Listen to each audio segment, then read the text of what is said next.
And family vacations mean so very much to families because it truly forces us to put down our daily distractions like our phones and our iPads and truly focus on each other. So my company is called Babierge, and you can think baby plus concierge, or really the Airbnb of baby equipment. And I am Carrie Couillard, founder and CEO. Okay, so for traveling families who are seeking convenience and the least amount of disruption in their daily routine, Babierge is the first collaborative economy tech platform where they can go and rent baby equipment and choose to have it set up for them, delivered, and picked up. So, let's see. So the new kind of idea here is that we're encouraging these trusted partners. So trusted partners are going to be independent providers who kind of do what we've been doing for 5 years here in Santa Fe. They're going to act as independent providers, however, kind of learn from or use our platform, all the support we have in it. We also have these planned partnerships and features. I'm actually the web developer and programmer for the system. I've actually been using it for over 4 years now. So it's totally custom for this industry. I built it using Cake PHP, which is a model view controller framework. I just redesigned it using Twitter Bootstrap so that it looks really great on a mobile device. Let's see, so I also just recently implemented the PayPal adaptive payment chain payments. Has anybody here done that yet? So I got to the very end of that and realized that the customer experience was pretty horrible.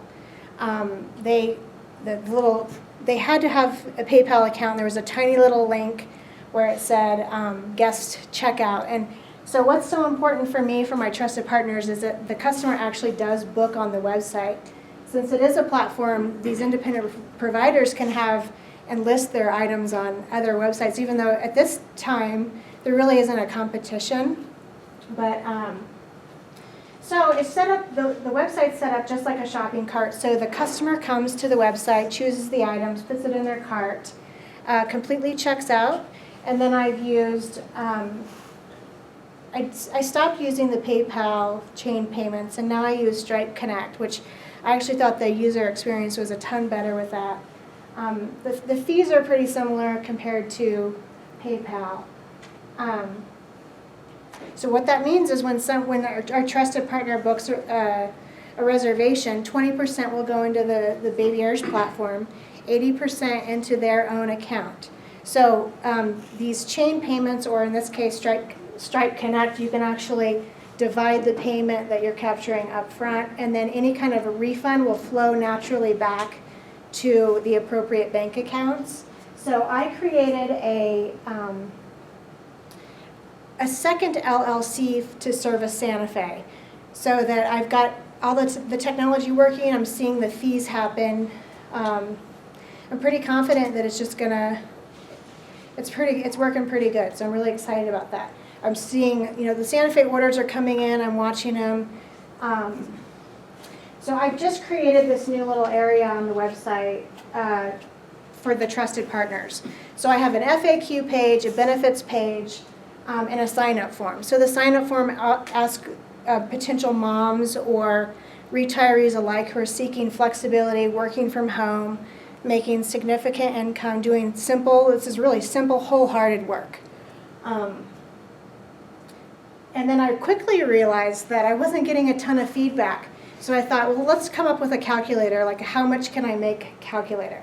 So I got my CFO, Jason, sat down with me, and we looked through all the financials for Santa Fe and realized that we could actually take the population, the median income, and the retail sales per capita, weight those, and project income for a potential trusted partner, which was awesome.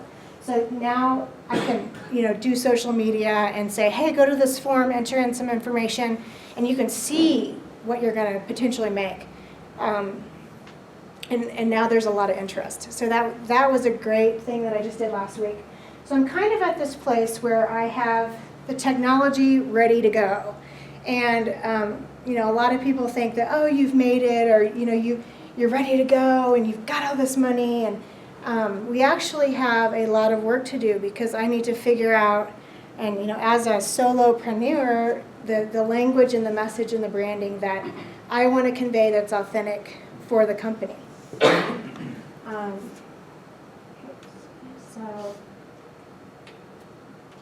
So the collaborative economy is kind of what's booming right now. It has a very high adoption rate, and supposedly there's supposed to be $3.5 billion spent this year in this industry. I'm going to introduce you to the kind of the father. He's not really the father, but Jeremiah Owang is the CEO, founder of Crowd Companies. And what he does is he goes out to corporate America and really kind of gets them off our back. He tries to say, hey, rather than fight all this, the Uber, the Airbnb, why don't you think about participating in it? So you're starting to see a lot of corporate America companies getting involved in this collaborative economy. You know, and so he came up with this honeycomb that I've watched for the 2 years, and just I've watched it grow, and more little stick-on things and more industries. But so Babierge really is going to fit right into this lumber products. So I have a tweet hint here, because I actually have an awesome story about Jeremiah Owang, and whenever I mention him in a presentation, he actually personally thanks me for it, even though he's in Silicon Valley doing amazing, incredible things. So he knows about me, and I'll tell you the story right now. How he knows about me is that I've been building a Twitter following for the last year, and following the people that are really pioneers in this industry, because I need to know exactly what's going on. I'm in Santa Fe, New Mexico.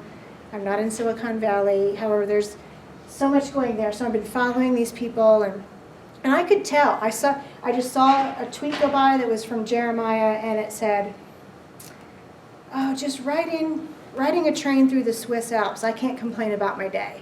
So I thought to myself, that's really him. That's not a ghostwriter, that's him. And there was just something authentic in me, and that just said, hey, kick your feet up, you know, enjoy it, you know. And then within 10 minutes, I see Jeremiah Owang has followed you, okay? So like 12 minutes later, or no, even more, I mean, more than that, I get a direct message from him that says, I just checked out your site, so cool, San Francisco needs this and beyond. And then he starts asking me questions. Is it an old rental model, or is it the P2P model? Is it this? Is it that? You know, who owns the goods? You know, he wanted to see if it fit into his collaborative economy. So I haven't released it yet to him. I'm going to get a couple. I want to start with 5 trusted partners, get all the kinks rolled out, make sure they have what they need, and then I'm really going to be like, hey, Jeremiah, put me on your honeycomb, you know. So some of the stats that I have that I'm working with that you may not be aware of, but there's 4 million babies born every year. There's 70 million grandparents who average 5.5 grandchildren per set of grandparents. $18 billion is spent per year in the United States. 408 trips in the United States contain children. And that's just the United States. I had a mom from Spain I'm seeing that there's people from other countries looking at the website. So she said, hey, you know, I'm seeing what you're doing. Can you help me? What's your platform like? So very quickly, I want my brand to be a global brand. So I have been doing this business in Santa Fe for 4 years, and I'm a geeky programmer, so I've been collecting a lot of stats. So just to give you an example of how successful I've been here, so the average rental day is 6 days. People will rent the baby equipment for 6 days. They will spend on average $124 per reservation. It takes me about an hour average to service the order. So essentially I'm making $124, which is way more than I was making as a programmer here in town. I'm a mom with 2 babies, making $124 an hour, doing simple work, delivering clean items to a grandparent who just oohs and goos, oh my gosh, you're a life savior, you know. And so why do I want to do this? I want to change other women's lives. Who can I disrupt? I can disrupt potentially Target, because people aren't, I mean, so the two, if there's a convenience factor, they have on-demand access to goods and services that they're used to having at home, the families that are traveling. You also have the fact that they're going to save money. They're also going to live like they live at home wherever they are. So I really am excited to share this with other women. But okay, so let's see. Okay, so how did I get here? Call it a clan, call it a network, call it a tribe, call it a family, whatever you call it, whoever you are, you need one. This is so true in my case. Exactly a year ago, I was a freelance programmer doing this business with ideas. Oh, I'm going to scale it. Didn't even go outside of my house really. Had no network. Within a year, I have an incredible network online, on Twitter. I actually applied to a business competition in Albuquerque, which got me out of the house doing entrepreneurial things. So this is me in the hot seat talking about my business, and I'm going to do some name dropping here. This is Carissa Medley, Megan Harding, Catherine Garden-Schwartz, Jessica Eves Matthews, and Lisa Abeda. So when I was on this chair here, I guess I was at my most vulnerable. They said, you already have the tech ready? Yeah, I've had it ready for almost a year. Well, what are you doing? Why aren't you moving forward? And I just realized, as developers, a lot of people need us, but we need those people too. We need to figure out how to communicate what we're doing simply, how to craft the perfect message. So since this day in November, not only these women, but the women in the crowd have posted something inspirational, motivational on my Facebook page. They've tweeted me. They've just motivated me and kept me going, and I wouldn't be here without them. So right now, I have invested in a lawyer, which was my one big investment into my company. So now I have contracts that will stand up in court. I feel really good about that. So now I am not going to mention the town, but I am working with a stay-at-home mom who has 3 children, one she adopted here in Santa Fe, whose parents were drug addicts. So I mean, it's a beautiful, beautiful family who, and the mother is going to stay home, and she's going to rock this thing. She's going to make a ton of money doing it. I'm going to support her the whole way, and I can't wait to sign more people up and show other women how to do this. So where can you find me next? I am going to be at the HOTE. There's a kind of a pitch event in Albuquerque called the HOTE Night Out. And the tickets are expensive. They're $185. It's kind of like I came through a program. There's going to be 10 disadvantaged New Mexico women standing up and pitching from a stage to over 200 to 300 people. The winners from that are going to get this scholarship, and they're going to go through this program that I had just come out of. That was, they gave me a little bit of money. They gave me mentoring and support. These are, like women that make millions of dollars. They're ready, so it was pretty amazing. So there's going to be a whole pitch event. It's going to be great. There's cocktail, black tie. I will be there with a table and a gift certificate that I'm going to give out. I've applied to the Project Entrepreneur program, which is out of New York City. It's put on by the Runway Foundation. So there's a Jenny and a Jennifer who manage Rent the Runway, which is right down the same vein that I'm working in. I would love to learn from them. They're going to pick 10 to come to New York City to pitch and do a 5-week accelerator program at their desk. So you can pray or think good thoughts for me. These women really believe in me, so I hope you will too. And I hope I have my contact information there. I've also got exclusive invites if you know someone in your life that may live in a different city that really wants to do good, wholehearted work. I invite you to invite them and send them my way. I'm going to make this a global brand, so I'm really excited about it. share your information with me so that you can follow me, because you'll want to. But I would love to come to your events. Invite me to your events. I've spent most of the last year, to be honest, in Albuquerque, and I really want to find my place in Santa Fe. So thank you so much.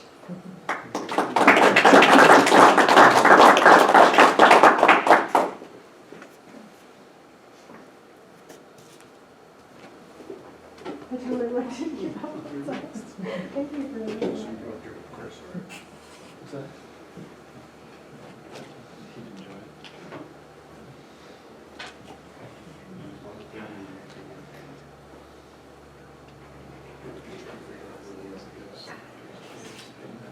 So which one is it? Is it this one?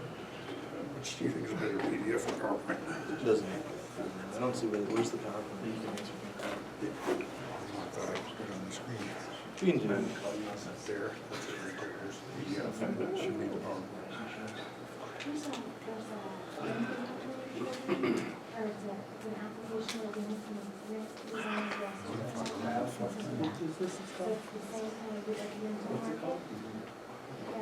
The model. I can't take them as easy. No.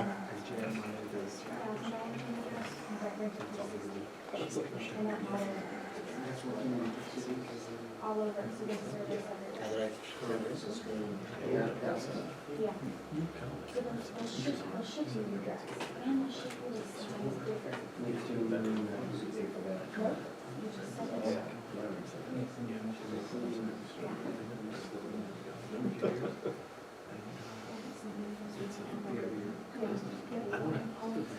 Is it? Where's my full screen thing?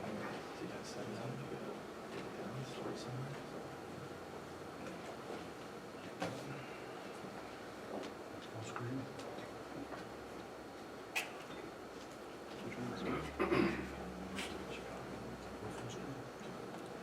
There's a way to make it so that you can go like through a presentation.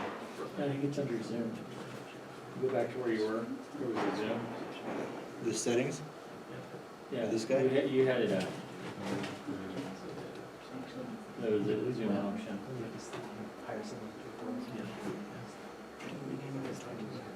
Yeah, that's the, Oh, no.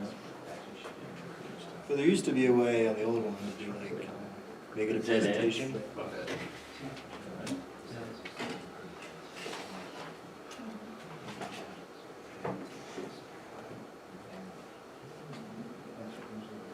Does this work on that? Doesn't matter on which page. Is this next page? No, that's No, Zoom. this isn't. So it would just be scroll down. Yep. It's annoying though. Anybody know on the new PDF viewer how to make it so you can click it through a presentation? Software developers? It's not software. Yeah. For full screen, What's that? the full screen button? Yeah, no, where Spell it, C-R. So what is the file format now? it's a PDF. But it used to be on the old like Windows that there was a presentation mode in PDF, Yeah. so you could treat it like a whatever, like a regular PowerPoint. Which you can put in there. PowerPoint in this. What's that button at the top? Like read? Is it a bunch of lines? This guy? Mhm. That's just so I can set it as a favorite. Which seems weird because that looks nothing like what you think a favorite is. Not very good.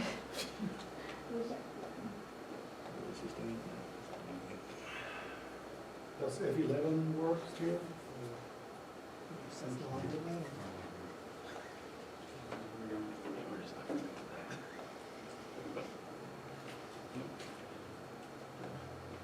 Sorry, Scott. I didn't think Fail it'd be here. this kind of a problem. Can you simply just scroll down through the images? Yeah, you could do Yeah. that. I mean, that's.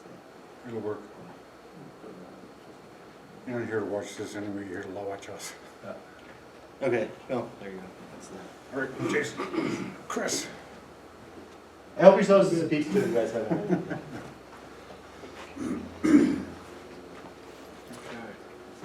before we begin, Jason and I sat down and sorted this out last evening, and part of it was, we're looking at the pitch. And then we looked at what's the question, and the original question was, can you start a tech company in Santa Fe? So I kept directing us back to that. So this is where we're coming from, answering that question. The pitch will occur, don't worry. Go ahead. Okay. So we're also here to talk about being a startup tech company here in Santa Fe. Unlike Babierge, we're still very much an idea, not quite yet a business, but we're quickly becoming a business. So I'm going to take a few minutes and kind of talk about our experience first, and then talk about what we built. The five of us, and these are the five of us. I'm Jason, this is Scott Harris, Chris is in the audience, Seth Stradling, Scott Falconer can't be here tonight. All five of us met each other for basically the first time last November at the statewide startup event here in the Business Incubator.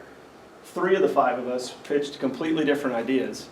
I literally came and Carrie was signed up to go, and I crossed her name off and hand wrote mine in. The five of us ended up converging on Seth's idea, which at the time was a product for government, which we thoroughly vetted that Friday night. We blew that up, primarily for lack of profit motive.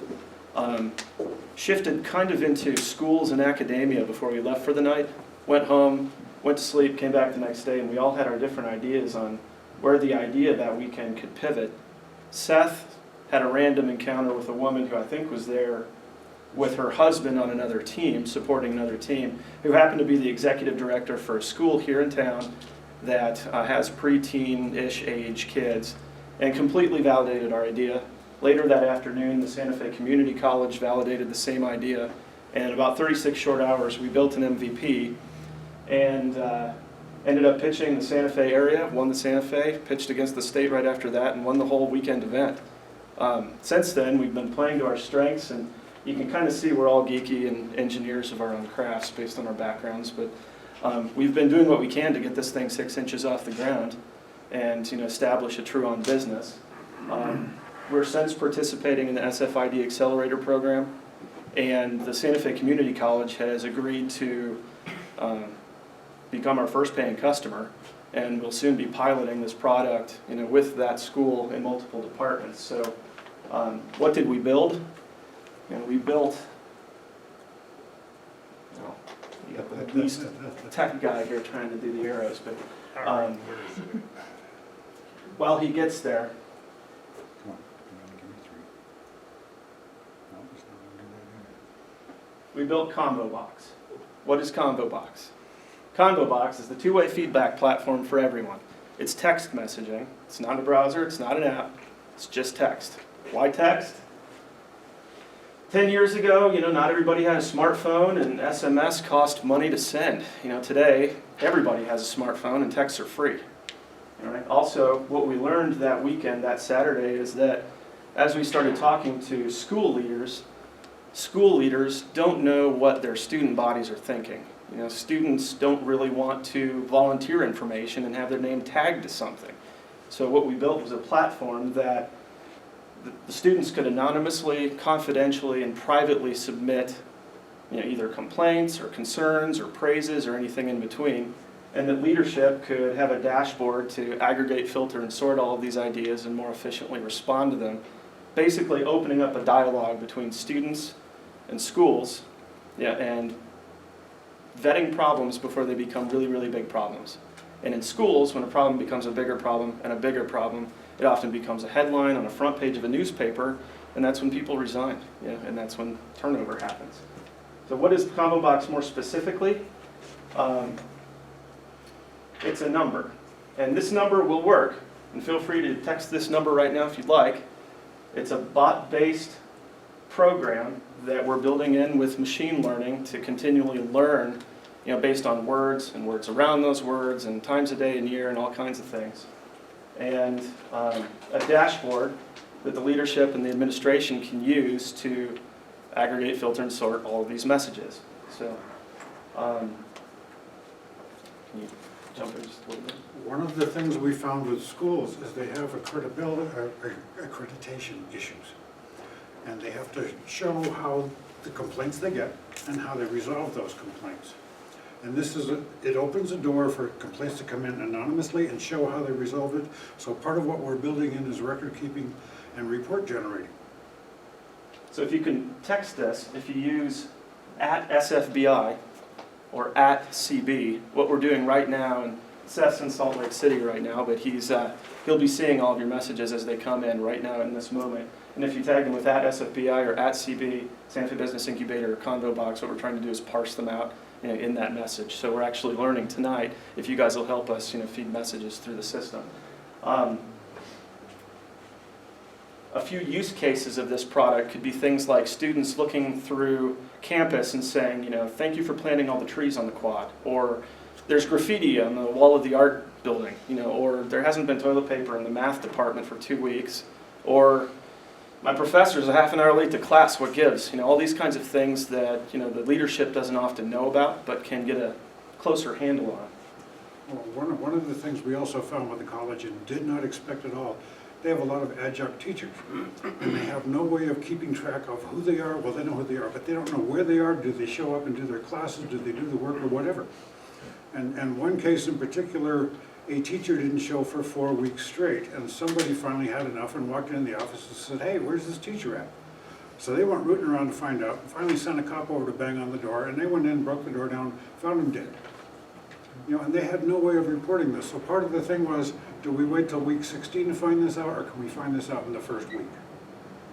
So part of what we have to do is enroll the students as users. And in that process, talking about the process, we discovered that faculty is going to use it as much as the students.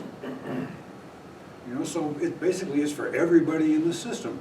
And we're talking customer development, interviewing who's going to be the customers. Well, we got to talk to the customers of our customers and their customers.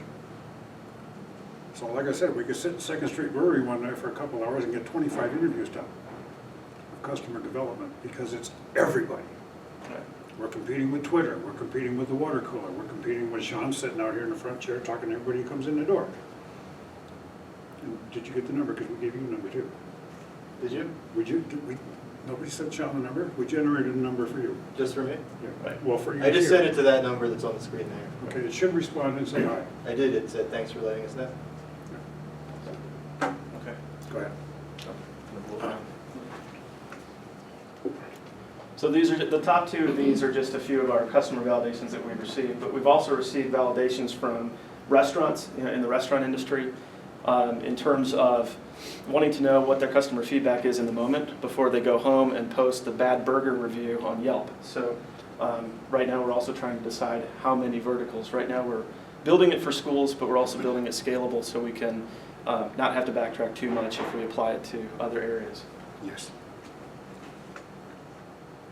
So this is an example of the MVP dashboard that we built that weekend back in November. It looks a lot better than this now, but what this is what the president or the dean or the HR department of the school would use. And the 4 boxes across the top are all of the conversations coming in total conversations, amount resolved, in progress, and the amount that need response. The square off to the right, if this was in real time, would continually be threading as things come in, the system from parents or students or responses back from. And the safety 32 wheel here is the sorted bucket of things and places that the messages could go into, whether it's safety or facilities management or classroom or faculty or whatever those are. Yeah. This is the actual drill down button. Depending on which segment you hovered over, you got a different thing with a different reading, and you could click it and go down in from there, and it's level after level after level.